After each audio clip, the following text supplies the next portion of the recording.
A short story by yours truly. Francis finds the founder. The desert was dry. The only thing Francis could smell was best described as dust of the earth, having a hint of the plants that dotted the landscape. Sage was the most prevalent, but he had spent enough time wandering around looking for things deserted to also catch the faint presence of willows in the lowlands, the multitudes of cacti scattered about, along with the small but noticeable amount of wildflowers. The land had wild terrain, with deep cracks. Where the plateau fell into the baked earth, lines of red and yellow bands could be seen, strewn across the horizon, the years layered for him to explore. The desert seemed barren, but he knew better. Everything was simply hiding from the heat of the day, which led Francis to leave no rock unturned at the opportunity of discovery. It was one such day, while Francis and his family were visiting his grandparents, that he let them all know, as usual, he was going to go on a hike. To Francis, the moment seemed just like any other, but what he didn't know was that this adventure was about to take an unexpected turn for the better, as he spotted a jackrabbit in the near distance. He did his best to stalk the rabbit, but the rabbit seemed to know how to use the landscape as well as Francis, for as close as he got, it got away. So enthralled with the chase he was, that pretty soon he forgot about making his way back, and when he noticed, he no longer knew where he was. Forgetting fear, in light of adventure, he pressed on, but the rabbit was quickly nowhere to be found, as he went down one slope, hoping to catch it in surprise climbing up the other. Not quick to give up, Francis began to slowly and quietly search the area he had last seen the rabbit. It was extremely quiet, and he could hear nothing except the occasional noise that he made as one of his feet would come in contact with the crisp ground.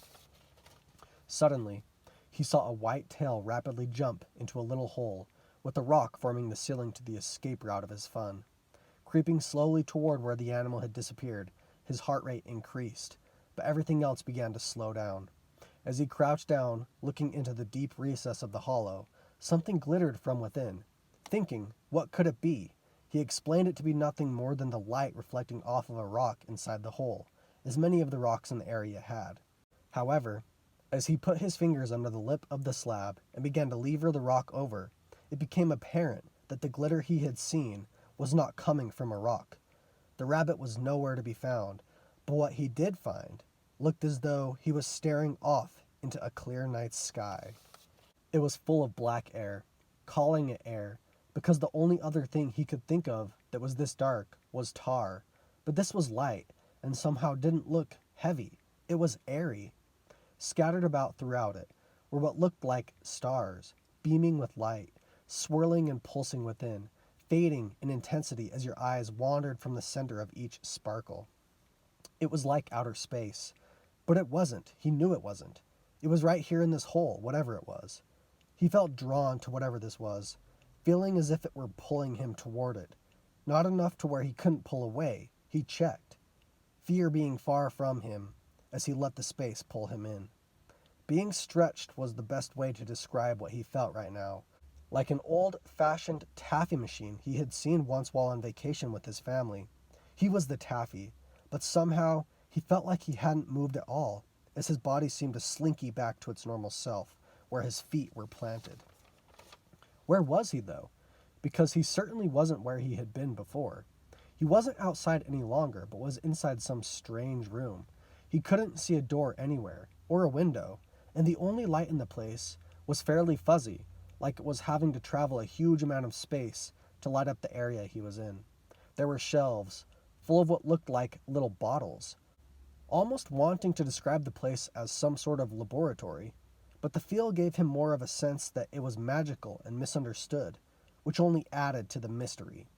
As he browsed through one of the aisles, he decided to look at exactly what the bottles were. He leaned in to get a look, and on the bottle he focused in on, he read only one word: city. Odd, he thought. Why label a bottle city?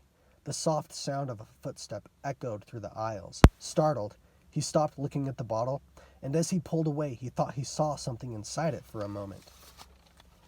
He hid, crawling under the bottom shelf, and positioned himself to look out without being seen. The person he saw in no way resembled anyone he had ever seen before, a long beard falling all the way down to his waist, a hat that went up like a cone, falling over about halfway up, dressed in a robe that went all the way down to the ground. As he watched, the man made his way down the aisle Francis now hid in, and on the shelf opposite, the man stopped, grabbing a few of the bottles, and then turned at the end of the aisle and out of Francis's sight. Overcome with intrigue, he quickly got up from where he was and went to where he had seen the man turn, peering around the corner. He saw the man make another turn a little ways down and quickly made his way toward the location.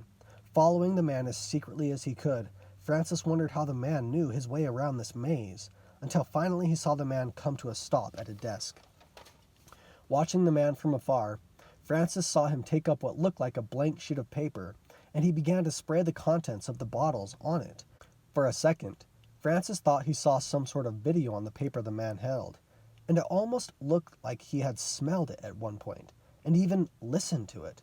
The man seemed satisfied, for he grabbed a book and put the piece of paper in it. After doing so, the man got up and began to walk toward Francis. Quickly, he got under the bottom shelf, and the man passed, Francis going unnoticed. He couldn't hear any footsteps any longer, and had been under the shelf for a while now. Deciding to get up, he made his way over to the desk the man had been working at. Climbing up onto the chair, which was surprisingly high, he now began to search for what the man had been doing. On his left looked like a pile of blank pieces of paper, while on the right was a collection of spray bottles that he guessed were the bottles scattered throughout wherever he was. He grabbed a piece of paper and then looked at the bottles on his right. He saw bottles labeled ocean, electricity, pollution, and countryside. Some of the bottles were labeled only with numbers, 1900s, 1400s, and even the 2000s. There were bottles labeled with animals, giraffes, lions, monkeys, and seemingly every sort of descriptive image Francis could think of. He grabbed a few that he was attracted to: beach, sharks, sunshine, and hurricane. First, he sprayed beach onto the paper, as he had seen the man do, and upon its contact, something miraculous happened. He saw a beach appear before his eyes on the paper. Not only that, he could hear the waves crashing against the shore, along with the smell of salt in the misty air. He even saw crabs on the beach, something he hadn't sprayed there, but guessed that some things were just implied when making a beach. He wondered if he could get rid of them. Looking around, he saw a bottle labeled Eliminator, grabbed it, and sprayed it on a crab. It was gone, just like that. He continued to spray the rest of the bottles he had previously gathered. Pretty soon, he saw a shark flying 30 feet up in the air, carried by a hurricane. Beams of light filtered through the storm as the sun shined through gaps in the clouds. He laughed, wondering what else he could do. Looking around, he grabbed a book that looked like one of his mother's recipe books and opened it. Within the book, he saw recipes. It was a recipe book. One of the titles read, New York City 2012. The ingredients included city, skyscrapers, businessmen, and taxis. It included smells too. Some sounded pleasant, like pizza, pretzel, and hot dog, but others sounded like something he wouldn't want to smell, like smog, sewers, and garbage. There were even sounds, honking horns, talking, and construction. This was amazing, he thought, but while he was lost in his amazement, he had forgotten about the man who was bound to come back sometime. And suddenly, a pair of hands fell upon his shoulders. A shudder went through his spine. Knowing it was the man, he felt like he needed to run, but knew he couldn't. He was caught. "Now what do we have here?" Francis heard the man say. "I'm sorry, sir," Francis replied. "I didn't mean it, honest." "Didn't mean what?" said the man. "To ruin your things," Francis said.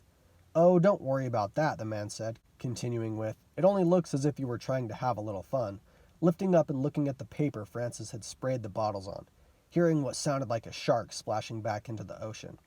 "Now, how was it that you got here?" Francis quickly relayed the story to the man, and upon its completion, Francis asked the man how he was supposed to get home. "Well, that's easy enough," said the man, grabbing a blank sheet of paper, and then asking Francis about where it is he would like to go. He described to the man his grandparents' home in the middle of the desert, and as he did so, the man was grabbing bottles and spraying them onto the paper. When he was done describing it, the man showed Francis the paper, and he saw his grandparents' home, even with the trail he had taken leading up and into the hike Francis had gone on. That's it, Francis said in excitement. Well then, said the man, let's get you back home. I suppose you've been gone long enough. As he spoke, the man pulled a bottle radiating blue light from one of his pockets. He barely had enough time but managed to see what the bottle was labeled. Found. After he sprayed the picture, it began to glow, and the man told Francis, whenever you're ready to go, just touch the paper. Francis was ready, but for a minute hesitated, as he thought about leaving behind this place. Francis asked the man, will I ever be able to come back? The man smiled and told Francis, I'm sure you'll find a way. Now hurry, let's get you home before your family starts to worry. Francis touched the paper, and it was the same stretching and slinky sensation he had experienced before. But before he was totally gone from the place, the man stretched out his hand toward Francis and said, Now don't forget your work, handing Francis his picture. Francis woke up in his bed, hearing people moving around outside of his door. He knew it hadn't been a dream, had it? He quickly thought about the paper the man had given him, and throwing his sheets off, he saw a paper laying on his bed. He grabbed it and turned it over. It was just a paper with writing on it. Not what he was looking for. And as he was about to go and look somewhere else, he saw the word shark on the paper and read it in its entirety. It described the exact scene he had made while off on his adventure. As he read, he was soon able to see the picture he had painted. Getting out of bed smiling, he said to himself, Found it.